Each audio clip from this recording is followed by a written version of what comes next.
Hello, everybody. This is Anthony Bionis from Mission Start Podcast, and if you enjoy listening to us not only on the website but also on iTunes, be sure to check us out on Stitcher as well. Stitcher is an iPhone, Android app, also on other smartphones. You can download for free, and also registration is for free too. It's an app that you can listen to any podcast that is on there without ever downloading a file. When you register with Stitcher, be sure to put in promo code Mission Start or Conover or both, and you get to automatically be entered into a $100 prize every month from Stitcher. So be sure to check us out, support us, and we'll support you guys. Hello, everybody. This is Anthony Bionis from Mission Start Podcast, and we have another episode of the Conover. This episode, we're going to be talking about this weekend's activities of Daicon we all just attended to. And with me for this podcast, we have Ryan from Mission Start Podcast. Hey, how's it going? And we got Matthew from the California... Convictions blog. Yeah. I forget sometimes the entire title. Don't worry about it. Yeah. A lot of people forget it. Yep. So we all attended a anime convention out in Davis this past weekend called Daicon.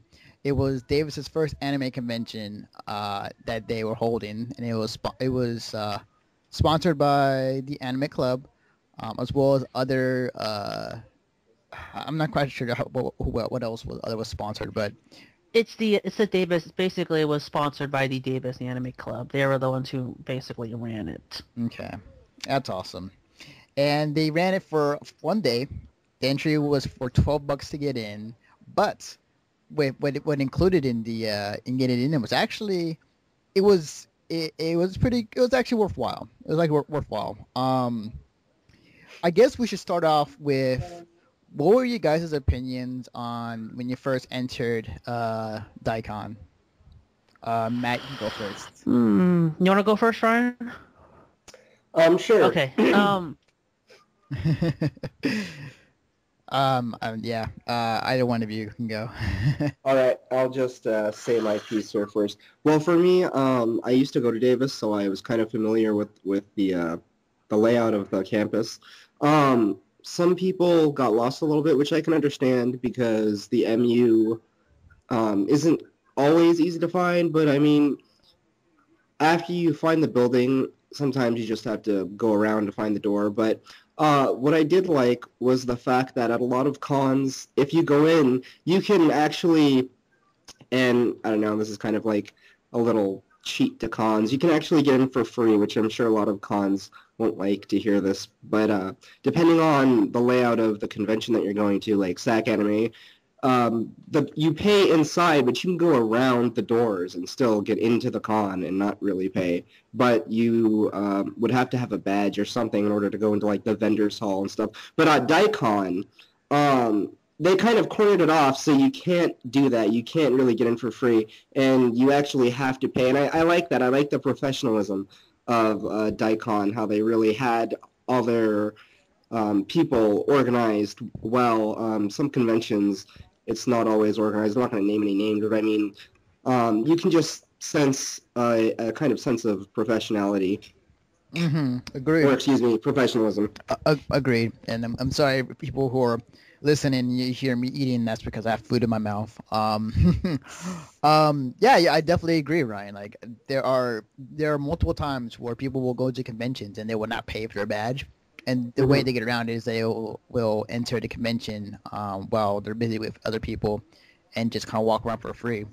Exactly, because as long as you're walking around with people who have the badge, no one's going to really bother you because they're just going to assume. I mean, it's good customer service. You're not going to bother people if you don't see everyone wearing it because you don't want to go up to the person who does have the badge, but it's like in their pocket and then mess with them because that happens a lot too. Right. Matt, what was your first initial reaction when you came to Daicon? My first reaction was, wow, there's a lot of things to do. Yeah. I looked at that program sheet. I'm sitting here. I'm like, wow, they have a lot of things to do. And they took up all 4 floors of the Memorial Union at UC Davis, which was really cool. And from the time I was there until the time I left, there was something that was going on. And I like it when you can keep people busy by having a free arcade, bowling, and billiards between 1 and 5, having an artist alley, having events all day in the main area with speakers and Yuki Dong and performers. Maid Cafe was running. Karaoke was running. There were 2 console game areas, one for competitive, one for casual, and there was trading card games. So I liked how Daicon for his first year had all of this stuff and how everyone was working together to make sure that they gave the best possible service. Agreed. I think I think after attending this convention, my first reaction when I came to Daicon was that, because I don't come to Davis as often, but I went and it was the first reaction was like, whoa, it feels small. I mean, like, Definitely. I mean, at first, but then once you discover, the other floors in the area of Daicon, what it offers, actually turns out to be a lot bigger than what it initially gives off. The feeling I had, I believe, like when I was there all day, was that it had, and Matt, I think you attended this too, is that it had the same feeling of back when SatCon was good, like when everything was smooth and like everybody was friends and whatnot. And it had that same feeling there at Daicon, and it was really because everybody was cool with each other. Like you had nobody really doing no crazy shit. You had the people there helping you out. They were really nice to all of us. Yeah, it was just a great feeling, definitely. So, what were some of the things you really liked at Daicon, Matt? Um, what I liked about say that question again. What were some of the things you liked about Daicon? Well, once again, I said the fact that they had a lot of things to do for a $12 entrance fee. You able to basically play free arcade games for about what 4 hours Yeah. for $12 when something along the lines of that would cost maybe $10 for 3 hours. Oh So yeah, it was a definitely. really good deal. Not to mention, there were a lot of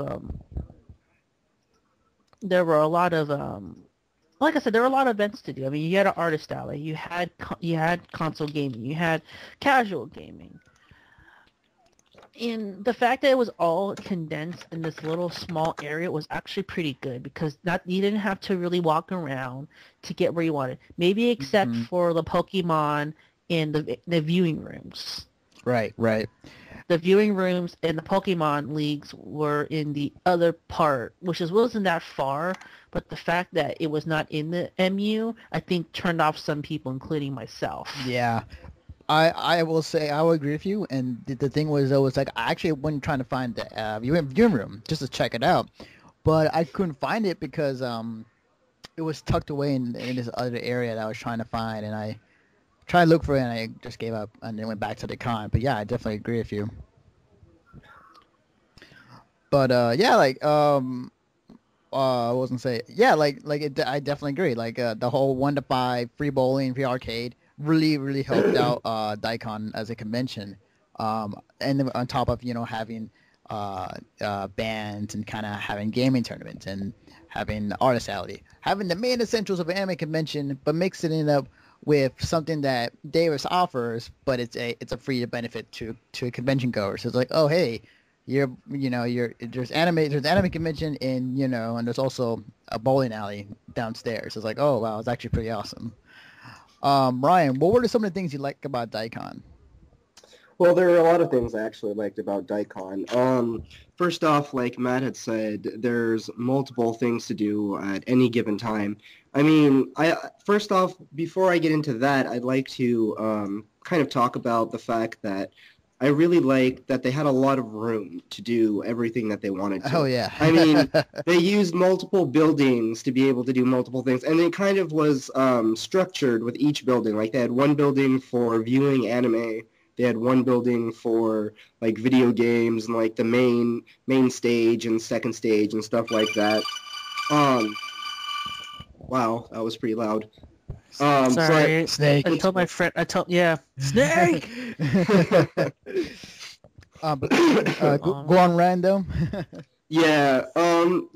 So I like the layout. I mean, they really were able to utilize all the space necessary to have all those activities. A lot of places, do conventions at maybe a hotel or a conference center or something like that. And I mean, they utilize all the space, but they don't have quite enough space to do everything that they may want to do. So they have to just kind of compartmentalize what they have and kind of break it down into small little groups of things, like only a vendor's hall or a main stage or something like that. Maybe you don't have enough for two more stages like they did at Daicon. I did like the the multiple video game things, and the free pool and the free bowling was really great because really anybody could go and do something there. Any kind of, even if you weren't a con goer, there was something you could do. Definitely. And yeah, so those are the two things that really stood out to me, and two things that I would recommend about Daicon in the future if people were interested. Definitely. It was cool too. It was again, I really liked the mesh of like not only was an anime convention, but like there was also other stuff that other people can go and check out. Like there was a bowling alley and arcade that was open 1 to 5 that you can play for free. There was a competitive gaming scene going on in the top floor. There was like other stuff going on, so it didn't alienate anybody else really. It was actually more inviting, and I do like the fact that Daicon, yes, it was small, but like it was all interconnected. Like you were like a few steps away from one area, or like few steps away from another area, and you don't have to worry about walking as much as you would do with other anime conventions. Um, so just out of curiosity, guys, what was the thing that I mean, like you kind of just stated what would you like. What were the things that you wish, or something that could be approved upon to Daicon for maybe next year, or just something that you didn't quite like this year? Matt, I'll put this to you. hmm. Hmm. This is a hard question because I have to think through everything that I did at Daicon. I mean, I will say that for a first time convention, they start off on the right foot. But if they wish to make this bigger and more better, obviously the location is gonna have to be moved somewhere else so that they could hold more people. But the other thing is that I believe that as awesome as it was to have each floor with different things to do, they would need a place to hold everything together and then have like everything on the same floor because, or maybe, I mean, I could be wrong. I mean, like, who knows? But They did have an elevator you could have used. I know. I used it. Well, the problem was that there was only one that actually worked. That's true. True. That is true. Um, I would say maybe the one thing is they would maybe have to advertise a little bit more. Maybe Yes. push, not only try to push it on Facebook and through inviting people, but actually going out and promoting and going to gatherings, going to events, and promoting their con. Definitely. Mhm. Because they have everything good. Now they need to put their names out there. And what we're doing right now is really good for them because they're getting a lot of positive. I mean, in my review, I gave them a lot of a positive rep. Mm-hmm. And now it's time for them to basically build on it and basically put out the kinks because there were some kinks that we ran into, which I don't want to get into. Mhm. But if they get those kinks out and they improve, they bring back some of the guests, but they get new guests. Maybe get a voice actor or two. Always the next step is to get maybe a voice actor, maybe someone even local. Mm-hmm. Get some of the other people involved that we know from SAC Anime and SACCon. I think of a couple people that would really like to bring their talents out to Daicon and Davis. Yeah, definitely. I mean, like I definitely see that. I think, as you just stated, like their advertisement was, excuse me, was not the best. At least when they were advertising it. I mean, it was on Facebook, and they were talking about it elsewhere, but it wasn't really. I didn't really see them kind of going out there to other conventions and saying like, hey, here's, Daicon, check us out coming up. I believe I remember when Kentucky Con was advertising for their convention. I remember this. I saw them not only at Fanime, but like at other conventions that were advertising for their convention. I remember seeing them at WonderCon too, and they gave me a flyer and whatnot. So I'm like, Daicon. The first step is getting the convention going, and then that's always a hard first step. But now the second step for them, at least, is advertise better, because like it's cool and fine to do at Facebook, and like you'll get people who are interested to go, but you really do need to advertise it out there more Mm-hmm. in any shape or form to really get your name out there. Ryan, what do you think Daicon should improve upon, or what were the things you didn't quite like at Daicon? All right. Well, I'm not gonna talk about. Uh, well, there's a couple things that I can think of that I don't really want to talk about, but there's a couple things that I think are okay for this podcast, and one of them I think is definitely the advertising aspect, like you guys were talking about, because it was kind of more of a smaller con, and the people who went were typically more from the Davis area or just big con goers, because I did see a lot of regulars there. Mm-hmm. Um, but definitely the advertising, because they do have all their ducks in a row, and they just need to kind of promote it a bit more and get more people going, and I think it would be a bigger success. But the other thing is kind of labeling where all the rooms are, because a lot of people did miss the bowling and the free pool and video game area simply because they didn't necessarily see where it was, although there was like a little thing of tape kind of going around there, but still definitely better like labeling of where some of the events were, and maybe some signs and stuff, because some people were confused at like parking, because there's Yeah, only one yeah. small sign and whatnot. And so if they have just better signs and labeling of where different events are, I think that would be really helpful in the future. And those are my two biggest criticisms. Mm. Yeah, I totally agree, because me and my friends were coming into the convention, we were trying to figure out where exactly we had to park, and it was quite the adventure. Yeah. I definitely agree. Um, the funny thing is, like, I really enjoy what they were putting together, and I really enjoy what they put out there. Um, my only regret that I didn't wasn't able to deal or kind of catch was if I had the money, I would enter into that Magic draft tournament they were doing upstairs, and because that was cool, because like they had not only the video game side, but also like the card trading side of it, and it was like $10 for a Magic Gathering draft, which is pretty sick. That was actually pretty cool. The only regret I didn't get to. Um, so, ooh, wow, I'm totally out of it. My criticisms of Daicon. Yes, do you, yeah. Um, yeah, then like what Ryan said, there's a lot of things that I learned about this con that really shouldn't be brought up at this convention.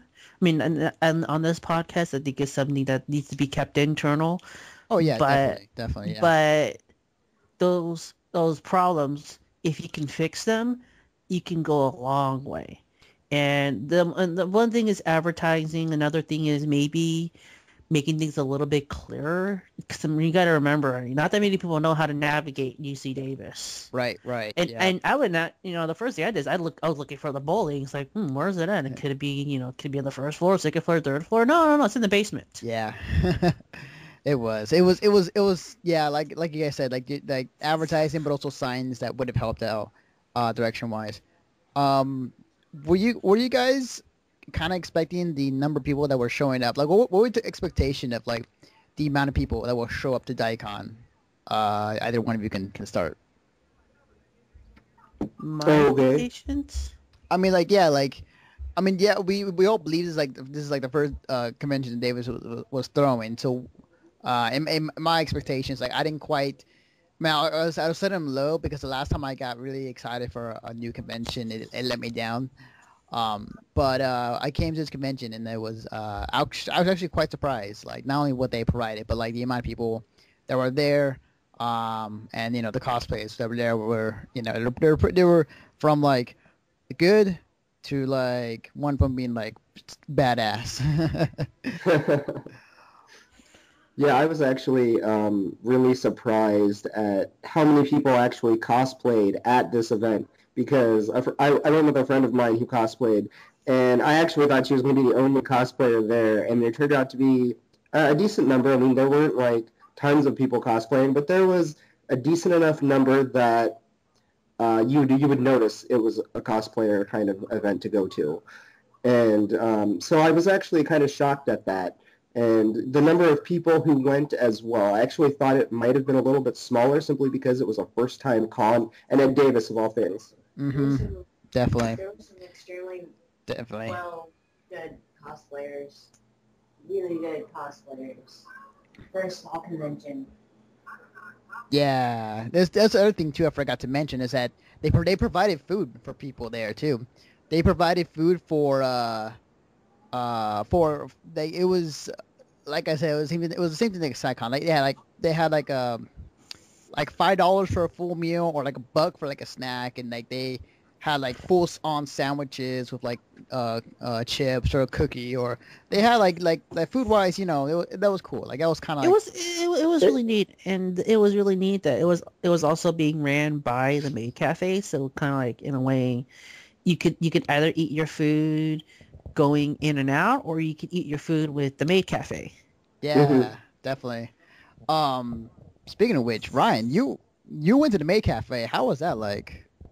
It was actually pretty good. I went there with Sean and his friend, and I don't know, it was good. They actually ate. I wasn't hungry. I ate before we got to the con, so it was a good experience. I mean, we had one of the maids came over and played a game of what was it, Apples to Apples. Oh yeah. I So love apples to apples. yeah, it's an interesting, or at least it can be a really interesting game when you get the right cards and the right topic. But so we sat there, played some Apples to Apples for a little bit, waited for food to come. They had, I don't really remember how much Sean paid for his meal. I want to say it's somewhere in the range of like $7 to $8, but he had like a full. What was it? $8.50. Oh, it was $8.50. Okay, I'm corrected. But that was for like, you get your choice of like a salad or a soup or something, and then like it's not a big thing, but it's like a small little salad or something. But I mean, it's something. And you get like a sandwich and like a little dessert of like a cookie or a cupcake or something like that. Awesome.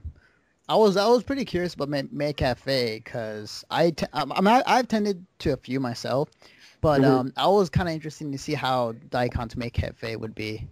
Oh, okay. So I'm trying to get my video rendered for some of the other videos that I have to put up on our site, but after I get those done, I've got the Maid Cafe video for all the maids doing their little dance, and each of them had a different dance that they would perform, like each few of them. Like four had this one dance, two of them had this other dance, and like three of the mixed groups had like some other dance. I didn't catch that one, but like I have two of the other ones that need to go on the site. And when I put them on the site, you guys should check it out because those are going to be some of the dance routines that they did at the Maid Cafe, because they did do some dance routines every, I want to say like 45 minutes to an hour or something like that. Maybe it was longer. I don't really remember. I was playing Apples to Apples, so I lost track of time. Yes, it is so fun playing apples to apples, and yes, you do lose track of time playing that game.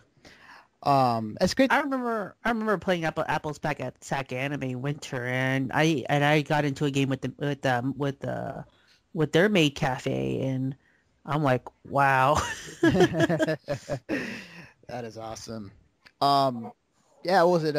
So I remember seeing Matt. You were you were hanging up.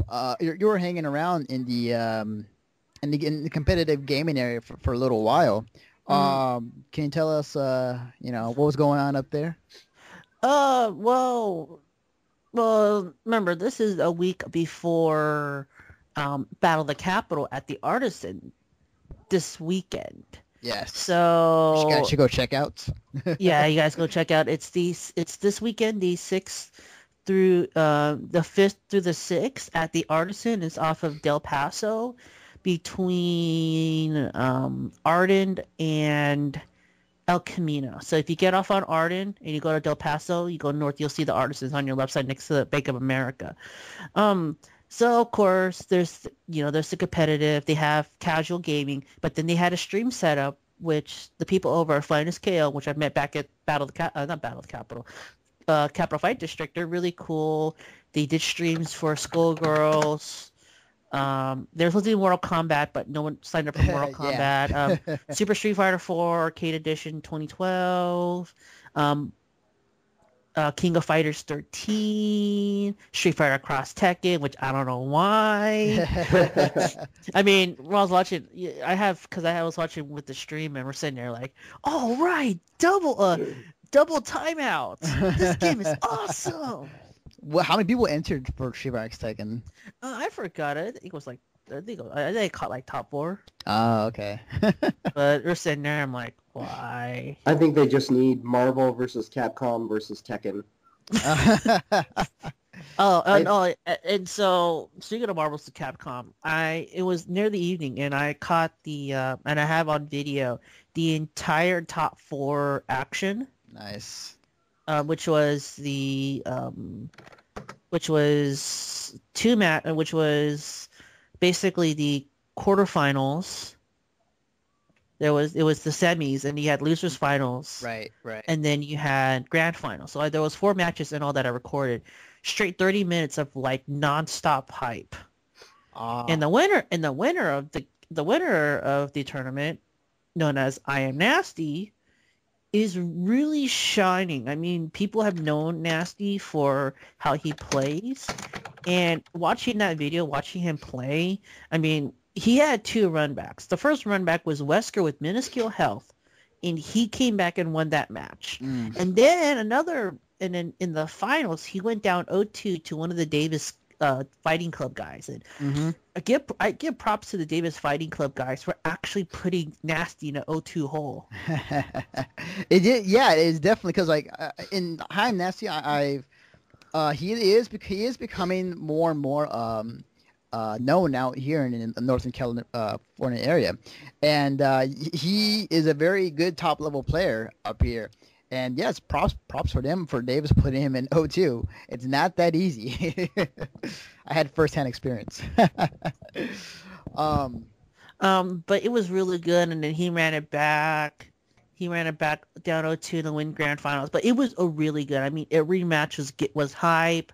The video I got, I was sitting next to this guy, and all you hear is his commentary. And we're just yelling out like foot dive, shout outs to Nas. Oh man, it was interesting. I also asked that a part when we were just, and the thing about Marvel versus Capcom in any tournament is that you're supposed to yell out random stuff because that's how hype it is. Like, you can't do that with Street Fighter, you can't do that with Skullgirls, you can't do that really with King of Fighters unless it's sort of like an inside joke. But everyone knows what friggin' a foot dive, Dr. Doom's foot dive. Yes. Everyone knows Wesker and how broken he is and how awesome he can be. Everyone knows Orange Sentinel. Yes.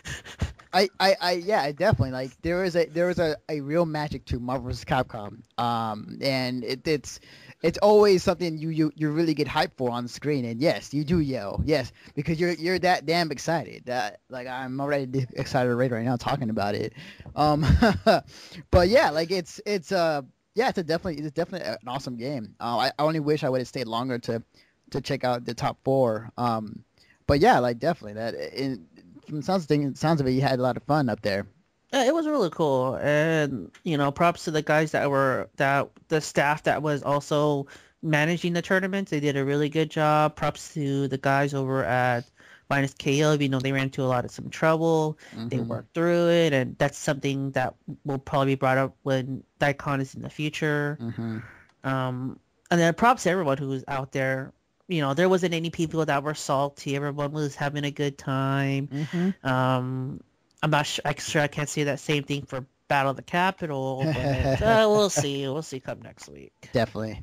I mean, yeah, like definitely. When I was up there for a little while, the people up there were pretty chill. We were all having fun. Like yeah, sure, we wouldn't put any money into this tournament, but it wasn't like high stakes money or it wasn't anything of the nature. So it was really fun, really chill.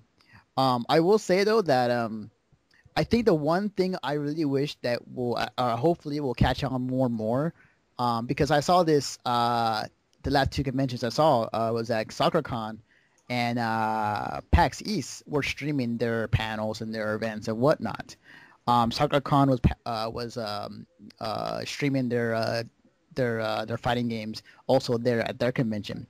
So what I really hope for the oncoming conventions is for streams to get more involved with these conventions, so that we can like see, if we're not there, we can see, at least see, you know, some tournament action or maybe even like some panels and whatnot. Like, yes, I want this to happen.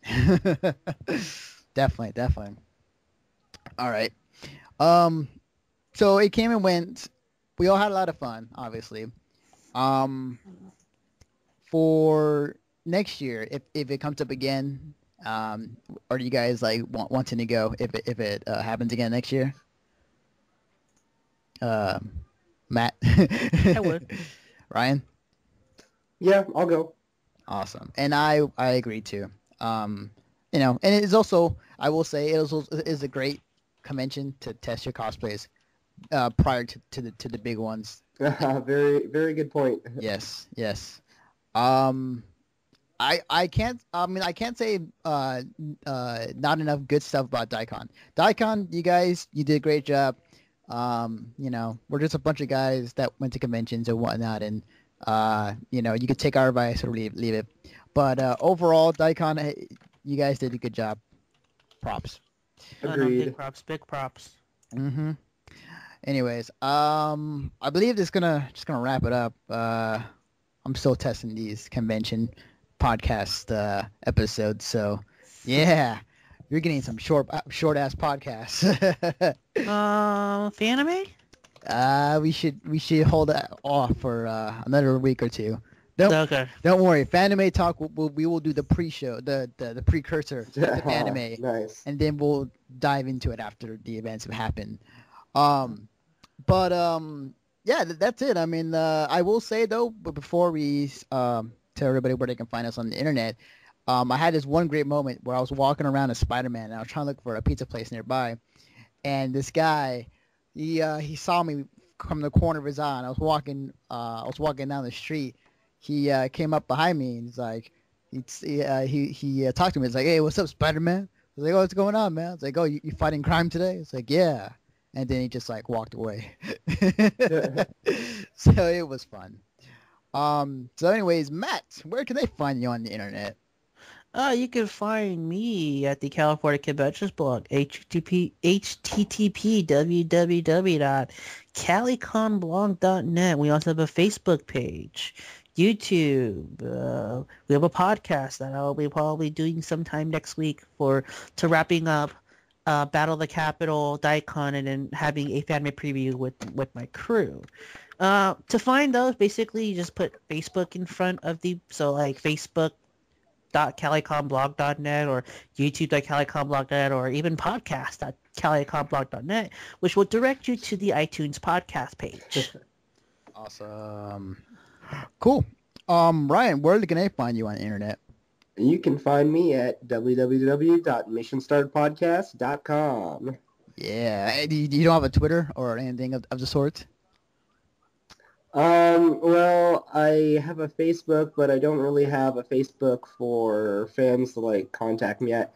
Really contact me on the website, and I will respond to the email that's on there. Awesome. Sweetness. And like Ryan said, you can find me and all of our podcasts, including this one, on our website at www.missionstartpodcast.com. We have a Facebook, facebook.com/Mission Star Podcast. We have a YouTube page where you'll also be able to find us on at youtube.com/Mission Star Podcast 1. We have, what else we have? We have a Twitter. You can follow us on Mission Star P. We'll update you on upcoming conventions, anime news, video games, all that good shit. And we have a lot of shit. Just go on our website, just check out all of it, and then all the links that I talk about are there. But for me, you can follow me at Twitter at Defective Naruto, and you can follow my shenanigans and all that shit. And I just went over like over 5,000 tweets the other day. I was like, well, holy shit. I tweet so damn much. So, but yeah, that's gonna do it for us. So again, thanks Ryan, thanks Matt for joining me for this podcast. It was a pleasure. Thank you, Anthony. Thank you. And you won't hear their Conover podcast until maybe a week or two before Fanime, because that's gonna be our biggie. That's gonna be our E3 of anime convention we're going to. So, with that, talk to you guys next time.